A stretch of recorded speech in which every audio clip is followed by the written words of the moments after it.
तो कहानी की शुरुआत में हमें एक शिप को दिखाया जाता है जो बहुत ही सुंदर था और काफी बड़ा था। इस शिप के अंदर लगभग 600 लोग थे। इसमें से 100 लोग इटालियन थे जो इस शिप में काम काज कर रहे थे। शिप के अंदर सब कुछ एकदम अच्छे से चल रहा था। यहाँ पर हम एक केटी नाम की लड़की को देखते हैं जो बहुत छोटी है और वो शिप के कैप्टन के साथ डांस करने के लिए चली जाती है। अब शिप को आगे बढ़ाने के लिए एक इंसान उसके हैंडल को ऊपर की ओर खींचता है और तभी एक खतरनाक वायर बाहर निकलती है जो हर एक चीज को काटते हुए आगे की ओर चली जाती है और इस वायर के चपेट में हर कोई आ जाता है। इंसान भी कट जाते हैं और जितने भी लोग डांस कर रहे थे वो एक ही सेकंड में मारे जाते हैं। शिप का जो कैप्टन था वो बच्ची के सामने ही मारा जाता है जिससे बच्ची बहुत डर जाती है और यही एक बच्ची पूरे शिप में जिंदा बची हुई थी। खैर अब यहाँ पर सीन कट करके हमें 80 साल बाद का सीन दिखाया जाता है। यहाँ पर हम बहुत सारे समुद्री लुटेरे को देखते हैं जो समुद्र में से एक नाव को लूट करके उसे समुद्र के किनारे लेकर जाते हैं और उसे बेचने के बाद इन्हें अच्छे खासे पैसे मिलते हैं। दरअसल समुद्र का रूल था कि अगर समुद्री चीज कोई भी किसी को भी मिलती है तो वो उसकी अमानत हो जाती है। अब इसके बाद ये सभी लोग बैठ करके पार्टी कर रहे थे। तभी इनकी टीम के पास एक जैक नाम का इंसान आता है जो इन लोगों को समुद्र में गायब हुई एक शिप के बारे में बता रहा था। वो इन लोगों को बताता है कि अगर हम इस शिप तक पहुंच जाते हैं तो हम माला माल हो सकते हैं और ऐसो आराम से हम अपनी जिंदगी को गुजार सकते हैं। उस शिप में बहुत सारा सोना रखा हुआ है और अगर हम उसे हासिल कर लेते हैं तो हमें दोबारा ये सब काम करने की जरूरत नहीं पड़ेगी। समुद्री लुटेरों का एक लीडर था जिसका नाम मफ्फी था जो जैक की बातों को सुनता है और अपनी टीम को उस नाव की शिकार करने के लिए कहता है। उसकी पूरी टीम भी उस तक जाने के लिए तैयार हो जाती है क्योंकि यही सब तो इन समुद्री लुटेरों का काम था। रात हो जाने के बाद जब ये लोग समुद्र में काफी दूर तक पहुंच जाते हैं तो इन लोगों को मैप में अपने एक खास चीज दिखाई देती है। वो एक शिप था और बहुत बड़ा था। मर्फी रेडियो के थ्रू उस शिप से कनेक्ट होने की कोशिश करता है लेकिन किसी का कोई जवाब नहीं आता है। इसके बाद ये लोग उस शिप की तरफ जाने का फैसला करते हैं क्योंकि इन लोगों को लग रहा था कि क्या पता वे लोग मुसीबत में हों। लेकिन समस्या की बात तब हो जाती है जब वो शिप इनके मैप से ही गायब हो जाती है। लेकिन फिर भी ये लोग आगे बढ़ते हैं और अचानक से वो शिप इनके सामने आ जाती है और फिर अपने शिप को रोकने के चक्कर में इनका एक छोटा सा एक्सीडेंट हो जाता है लेकिन सब लोग ठीक थे। मर्फी कहता है कि ये शिप तो वही है जो 1930 में गायब हो गई थी।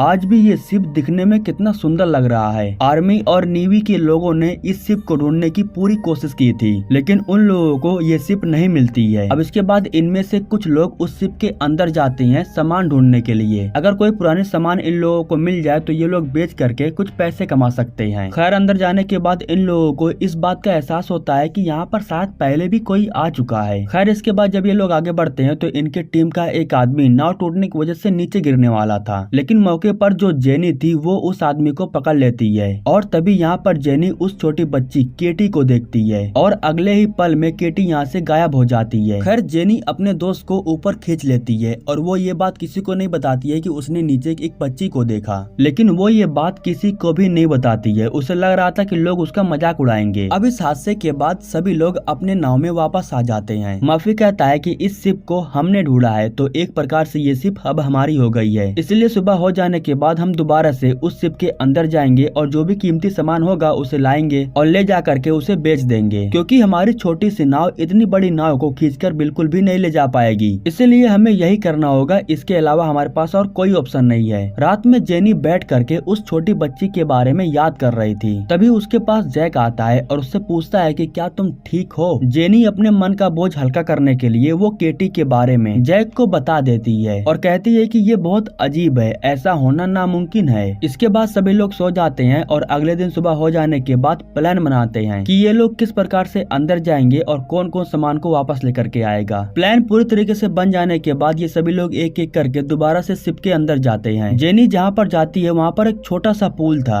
और वो वहाँ पर देखती है कि उस पुल के ऊपर किसी ने गोलियां चलाई थी और गोलियों के जो खोखे थे वो वहाँ पर पड़ा हुआ था। इसके बाद जेनी यहाँ से वापस जाने लगती है और तभी अचानक से उसके सामने केटी आ जाती है जिससे वो डर करके वापस पुल में गिर जाती है। सर में चोट लगने की वजह से उसका खून पुल में गिर जाता है और यहाँ पर हम देखते हैं कि उसके सारे खून को पुल अपने अंदर खींच लेती है। जेनी उठ करके दोबारा देखती है तो केटी वहाँ से गायब हो चुकी थी और तभी यहाँ पर जैक आकर के उसकी हेल्प करता है। दूसरी तरफ हम मर्फी को देखते हैं जो कैप्टन के केबिन में गया था। शिप का जो कैप्टन था उसका कैप भी यहाँ पर पड़ा हुआ था और जब वो दारू की बोतल को देखता है तो उसे बहुत अजीब लगता है क्योंकि ऐसा लग रहा था कि जैसे हाल फिलहाल में ही कोई वो दारू पी रहा था। दारू को उठाने के बाद जैसे ही वो कांच में देखता है तो उसे कैप्टन की छवि दिखाई दिखाई देती है, जिसके बाद वो डर करके वापस यहाँ से चला जाता है। इधर जिस पुल में जेनी गिरी हुई थी उस पुल के छेद में से ढेर सारा खून निकलने लगता है और धीरे धीरे वो पुल खून से भर जाता है। इसके बाद जेनी और जैक आगे बढ़ते हैं और ये लोग लॉन्ड्री वाले इलाकों में पहुंच जाते हैं। यहाँ पहुंचने के बाद जेनी एक दरवाजे को खोल देती है जिसमें से ढेर सारा पानी निकलने लगता है और सिर्फ पानी ही नहीं बल्कि इसमें से ढेर सारा लाशें बाहर आ रहा था।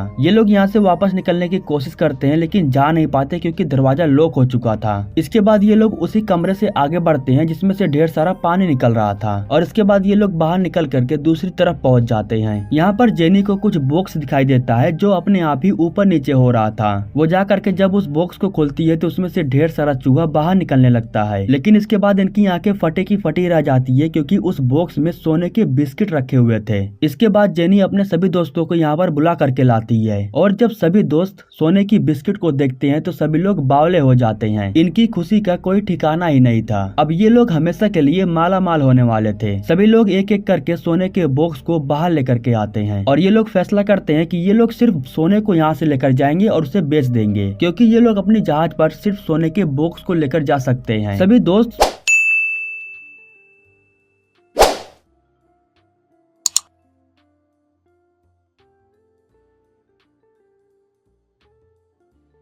सोने को ले जाने के लिए तैयार हो जाते हैं। इसके बाद मर्फी सभी सोने के बॉक्स को अपनी जहाज पर लेके जाने लगता है और इनका एक साथी जा करके सिलेंडर को ठीक कर रहा था। तभी हम यहाँ पर देखते हैं कि कोई चीज सिलेंडर को चालू कर देती है और जब केटी इन लोगों को सोना लेके जाते हुए देखती है तो वो जेनी से कहती है कि ऐसा मत करो वरना तुम लोगों के साथ बहुत बुरा हो जाएगा। तभी केटी को यहाँ से कोई लेकर के चला जाता है। इसके बाद जैसे ही इनका एक दोस्त जहाज को चालू करता है तो सिलेंडर ब्लास्ट हो जाता है। इस ब्लास्ट की वजह से सभी लोग पानी में गिर जाती हैं और धीरे धीरे इनकी नाव भी डूब जाती है और अब जो लोग बचे हुए थे वे लोग वापस से बड़े से शिप में आ जाते हैं। इनके दोस्त मारे गए थे इसलिए ये लोग जैक के ऊपर भड़क जाते हैं क्योंकि उसी के कहने पर ये लोग शिप तक आए थे। अब ये लोग डिस्कस कर रहे थे कि आखिर ये लोग यहाँ से वापस कैसे जाएंगे। तो जेनी कहती है कि हमें इसी शिप को किसी भी हाल में चालू करना होगा और इसी शिप की सहायता से हम वापस अपने घर जा सकते हैं वरना यहीं पर मारे जाएंगे। इसके बाद जेनी जा करके फाइल को चेक करती है और उसमें उस बच्ची के नाम को ढूंढती है और यहाँ पर उसे मालूम चलता है कि उस बच्ची का नाम केटी है।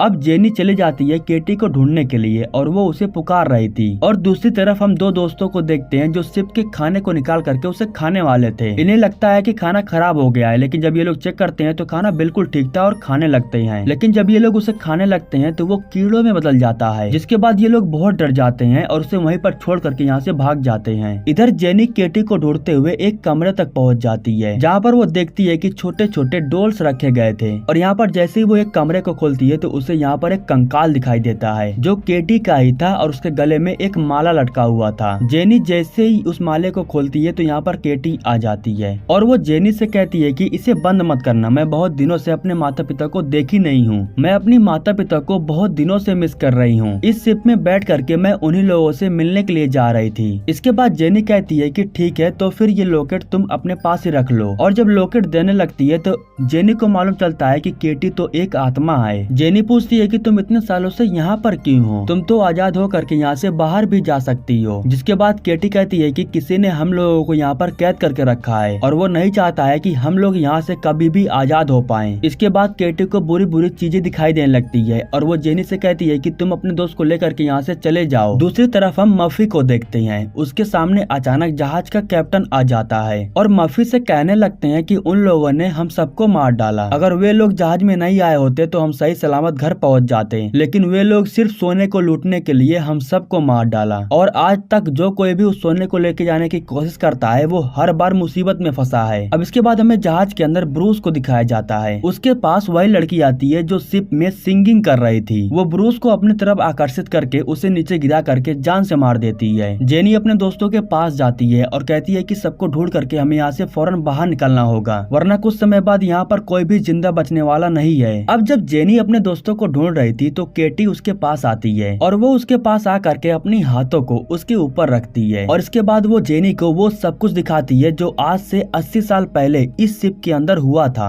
इस शिप के अंदर किस तरीके से लोगों की मौत हुई थी और जो लोग बच गए थे उन लोगों को इटालियन किस तरीके से मार डाले थे और जब लास्ट में केटी बची हुई थी तो ये लोग उसे ले जा करके फांसी से लटका देते हैं और इस तरीके से केटी की मौत मौत हुई थी और ये सारा हत्याकांड सिर्फ उस सोने की वजह से हुआ था जो इटालियन उस सारे सोने को लूट लेते हैं। लेकिन इसके बाद हमें आखिरी में एक जेंटलमैन को दिखाया जाता है जो उस सिंगर लेडी के पास आता है और आखिरी में वो जेंटलमैन उस सिंगर लेडी को भी जान से मार देता है। इसके बाद जेनी को पता चलता है कि वो जेंटलमैन कोई और नहीं बल्कि जैक है जो जेनी के टीम के पास आकर के इस शिप के बारे में उन लोगों को बताया था और वो शुरू से ही इन लोगों के साथ में है। इसके बाद जेनी भाग करके मर्फी के पास जाती है जहाँ पर वो देखती है कि जैक ने उसे जान से मार दिया है। जेनी को बहुत गुस्सा आता है, वो उसे बाहर निकालने की कोशिश करती है लेकिन निकाल नहीं पाती है। अब आखिरी में जेनी के साथ टॉम बचा हुआ था। वो उसे बताती है कि हमारे सभी लोग मारे जा चुके हैं और मर्फी भी मर चुका है। इन लोगों के साथ जैक भी था। जेनी इन दोनों को यहाँ रुकने के लिए कहती है और वो चली जाती है इस जहाज को खत्म करने के लिए और जैक भी ठीक उसके पीछे पीछे जाना चाहता था लेकिन टॉम उसे रोकता है और कहता है कि जेनी ने हमें यहाँ रुकने के लिए कहा है। और इसके बाद जैक जबरदस्ती जाने की कोशिश करता है तो टॉम उसे शूट कर देता है लेकिन इसके बावजूद भी जैक मरा नहीं था, वो जिंदा था। जेनी बॉम्ब के द्वारा इस जहाज को डुबाना चाहती थी क्योंकि ऐसा करने से इसके अंदर जितनी भी आत्माएं कैद हैं वे सभी आजाद हो जाएंगी। लेकिन यहाँ पर टॉम आकर कहता है कि तो हमारा क्या होगा, हम लोग भी मारे जाएंगे, तुम्हें कम से कम हमारे बारे में तो सोचना चाहिए, हम भी डूब करके मर जाएंगे। लेकिन जेनी उसकी एक भी बात नहीं सुन रही थी, वो बटन को दबाने वाली थी। इसके बाद हमें मालूम चलता है कि वो टॉम नहीं है बल्कि टॉम के भेष में जैक था। और इसके बाद वो जेनी से कहता है कि तुम मेरे साथ आत्माओं का सौदा कर लो, मैं तुम्हें यहाँ से जिंदा छोड़ दूंगा, मुझे यहाँ से आत्माओं की जरूरत है। लेकिन जेनी उसकी एक भी बात नहीं सुन रही थी और तभी जैक उसके ऊपर हमला कर देता है जिसकी वजह से रिमोट बहुत दूर गिर जाता है। इसके बाद वो जेनी को डुबा करके मारने लगता है लेकिन जेनी के हाथ में एक हथियार आ जाता है और वो उस हथियार से जैक को नहीं मारती है क्योंकि उसे पता है कि वो एक आत्मा है, वो मरेगा नहीं। जिसके बाद वो उसी हथियार से बटन को निशाना लगाती है और उसे दबा देती है और इसके ठीक बाद शिप के अंदर एक तेज धमाका होता है जिसकी वजह से पूरा शिप डूब जाता है और अब उस शिप के अंदर जितनी भी आत्माएं कैद थी वे सभी आजाद हो जाती हैं और सभी आत्माएं उड़ करके आसमान की तरफ ऊपर जाने लगती हैं। जेनी भी तैरते हुए पानी के ऊपर आ जाती है और वो एक बक्से के सहारे पानी में टिकी हुई थी और जब सुबह हो जाती है तो ठीक उसके पास से एक शिप गुजरती है जो उसे रेस्क्यू करके बाहर लेकर आती है और इस तरीके से जेनी की जान बच जाती है। लेकिन जब जेनी एम्बुलेंस में लेटी हुई थी तो तभी वो सोने के बक्सों को देखती है और उन सभी बक्सों को जैक अपने साथ कहीं लेके जा रहा था। और इसी के साथ ये कहानी यहीं पर समाप्त हो जाती है। दोस्तों, हमारे YouTube चैनल के साथ जुड़े रहने के लिए आप लोगों को दिल से शुक्रिया।